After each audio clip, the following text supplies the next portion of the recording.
of these trends. All right, let's move forward.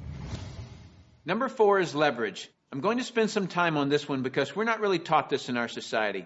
We're taught to go get a good education, build a resume, and exchange our expertise for someone's dollars. The problem with that is if we're not exchanging our expertise, we're not making any dollars. So vacation time is costly. A walk around the golf course, costly. Family time, although extremely important, is costly. I'll define the word leverage as an increased means by which to attain something. One form of leverage is investing $5 million and earning 10% interest, which will yield you about $41,000 a month in income. So whether you're enjoying family time or playing golf or vacationing, you're still enjoying $41,000 a month in income. You're leveraging off your money. That's a leverage everyone would love, but very few have it. Let me explain another kind of leverage that's available to everyone, including yourself. Incidentally, if you get nothing more out of this video than a better understanding of this little simple concept I'm going to explain, you'll have gained something very valuable for watching it. Imagine, if you will, you own a company. You employ just one person, me. I work for 8 hours on Monday. You work for the same 8 hours on Monday that I do. Now listen closely. You get paid on 16 hours worth of work because you take a portion of my productivity as income back to yourself. You're leveraging off my efforts because I'm your employee. So theoretically, the more employees you have working for you, the more leverage you have. However, have you ever had employees? If you have, you know that in theory, hiring employees sounds great, but it's very difficult to reach leverage through employees. I've heard it said that if you have one employee, you have one headache. If you have 100 employees, you run an adult daycare center. And the reason being is this: no employee will ever work as hard for your company as you will, because they don't own it. Here's my rule of thumb for reaching true leverage. If there's one sentence that epitomizes the entire video, it would be this: to have true leverage, you must create a situation where everyone has the same amount to gain. Only then do you have true leverage. Let me give you an example of this type of leverage. Let's say that I'm a real estate broker, and I hire an agent named Robert. Robert goes out and sells a building. Robert earns a percentage of the selling price of the building, and so do I, the broker. Why do I, the broker, earn a percentage when it was Robert who sold the building? Well, I did some of the advertising. I trained Robert. I had the initiative to go get my broker's license in the first place. I put up the risk. I did a lot of things. And so it's valid that I, as the broker, earn my money. But Robert doesn't work for me as an employee. He's an independent contractor. He just hangs his real estate license on my wall. My point here is the broker and the agent have the same amount to gain from the sale of the home. It is totally in the agent's interest to earn more money, which is a form of leverage for the broker. There is a flaw in this leverage situation that I've shown you, and it's this: the broker can have multiple agents, but the agents cannot. The broker has leverage. The agents don't. Until the agents do what most brokers dread. What happens when I, the broker, have been real effective at teaching Robert to be a good agent? What's Robert going to want to do in a couple of years? Be his own broker, right? Is this good for me, the broker? No, because as soon as he becomes a broker, 2 bad things happen to me.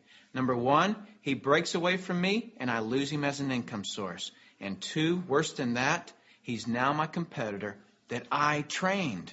He knows all my good stuff. By the way, this doesn't just happen in the real estate industry. It happens in practically every industry. Have you ever heard the expression, I'm just going to work there for experience? What does that mean?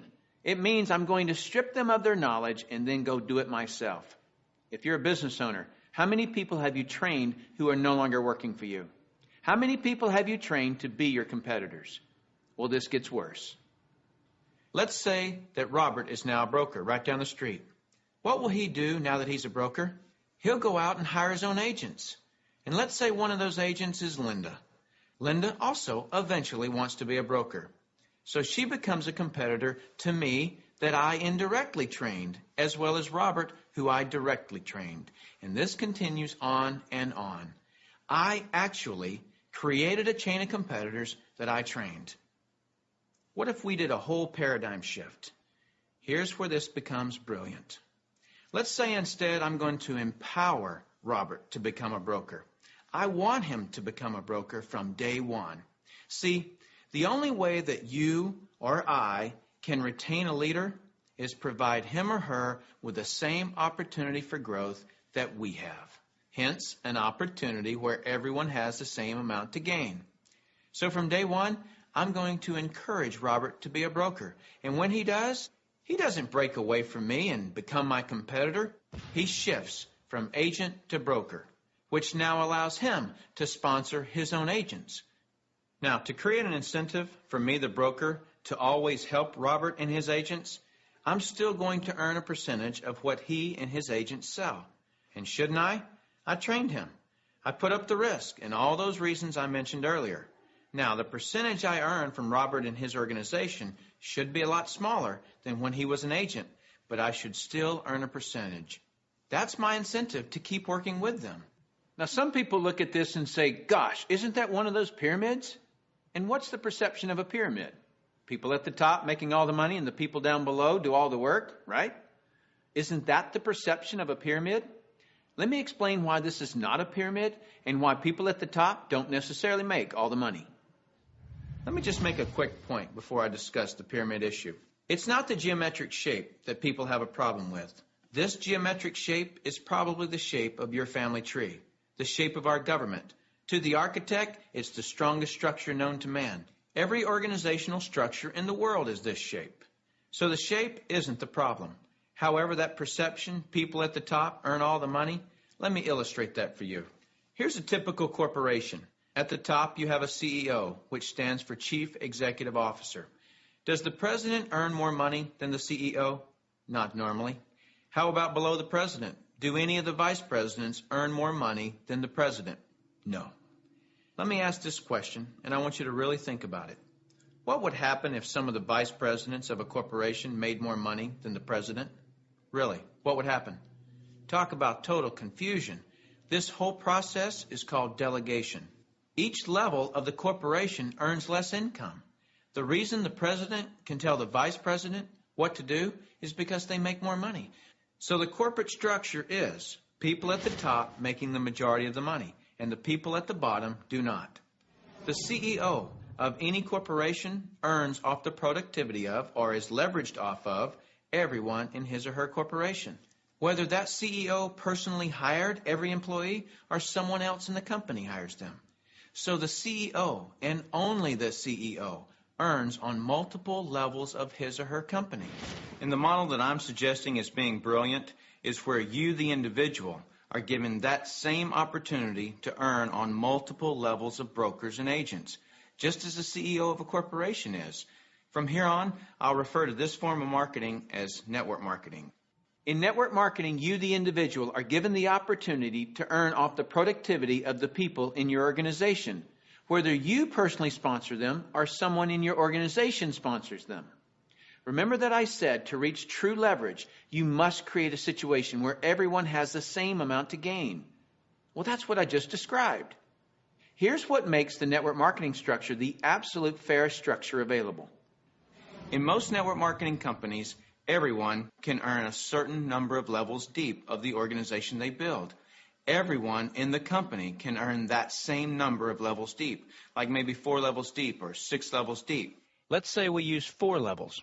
So if you build an organization to be more productive, then you would earn more money than I would, even if you were in my organization.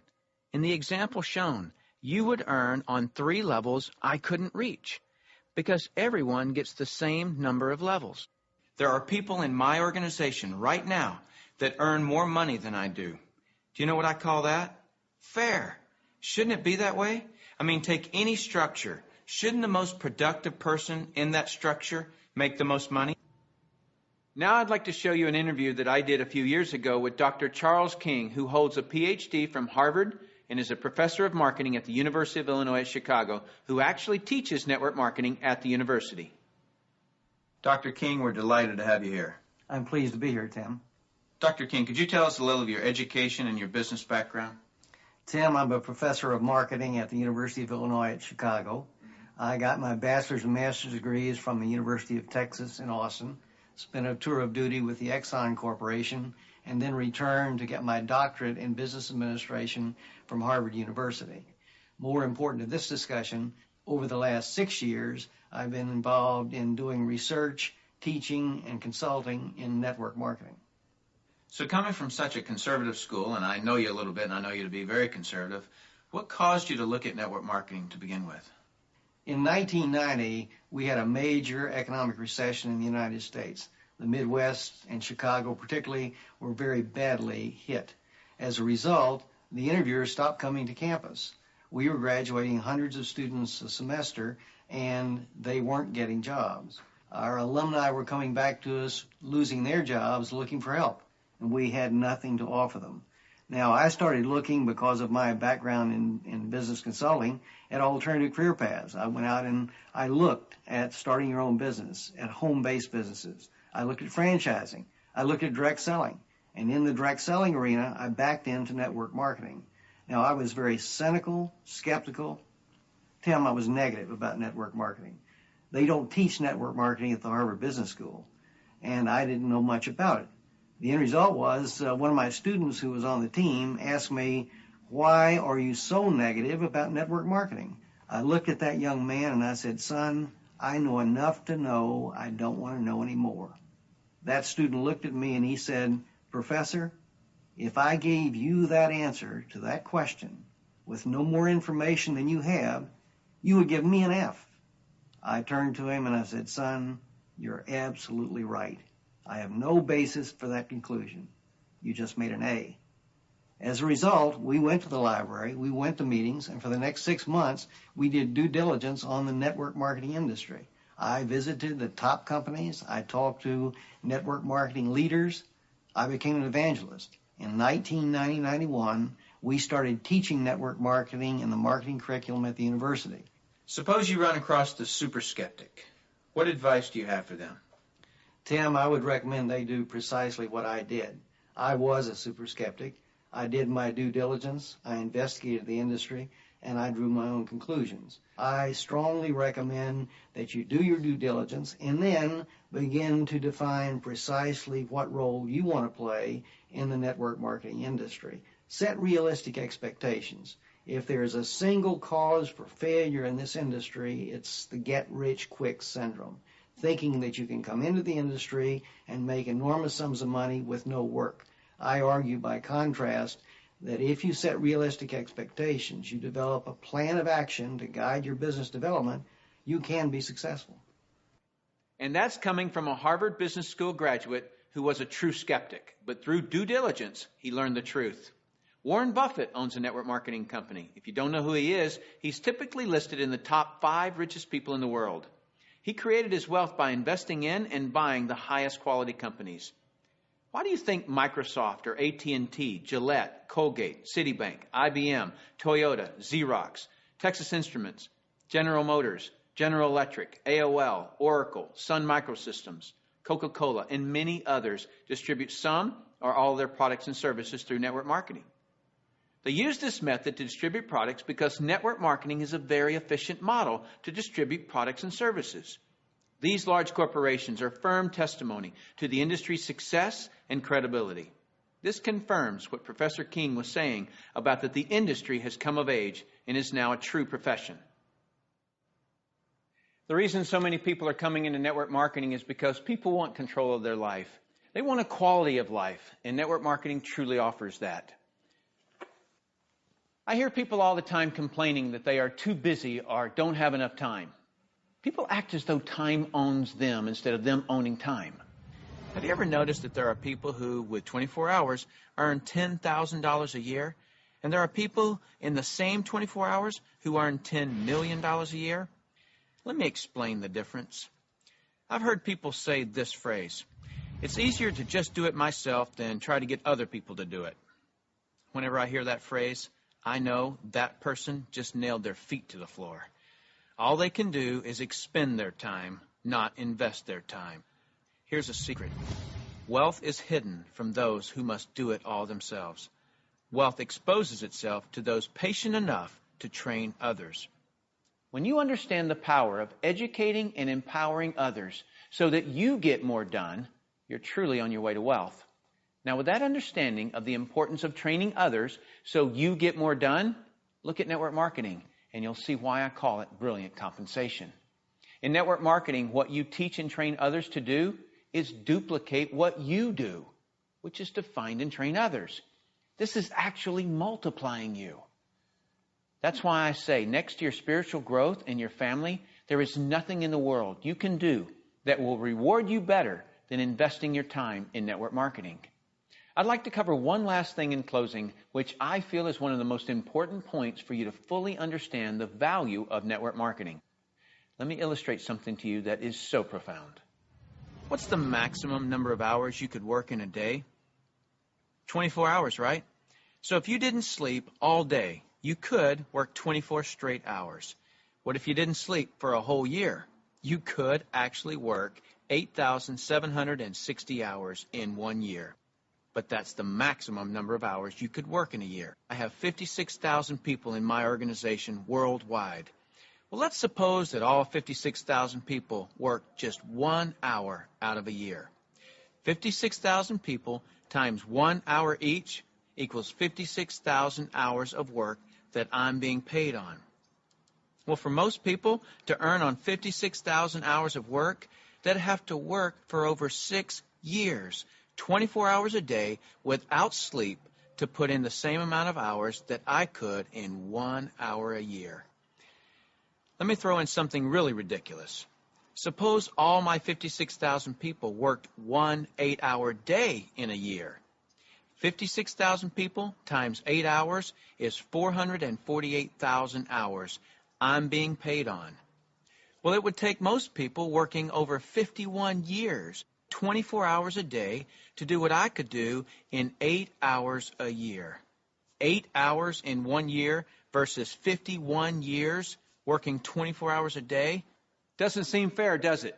It's definitely not fair. What's not fair is that you haven't understood this until today, and other people have. But now that you understand it, take responsibility for it. Don't go running and try to create reasons why you can't do this. You can do this. I don't say any of this to impress you. I don't need to impress you. This is an educational-only video. My purpose in creating this tool is to contribute back to that woodpile that so generously gave to me. Because network marketing has given me a lifestyle I previously couldn't have imagined. And because network marketing has given me total financial and time freedom, I feel it my responsibility to explain the industry in an understandable way. So I say all of this only to impress upon you that the difference between the wealthy and everyone else is leverage. You've got to understand that.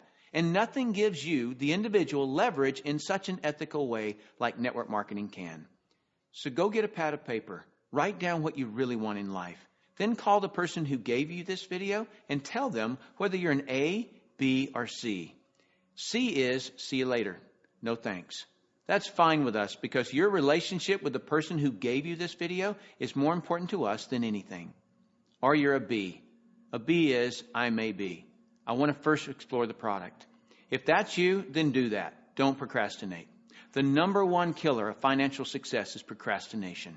People just putting it off until tomorrow, and they've somehow convinced themselves that they'll actually do it tomorrow.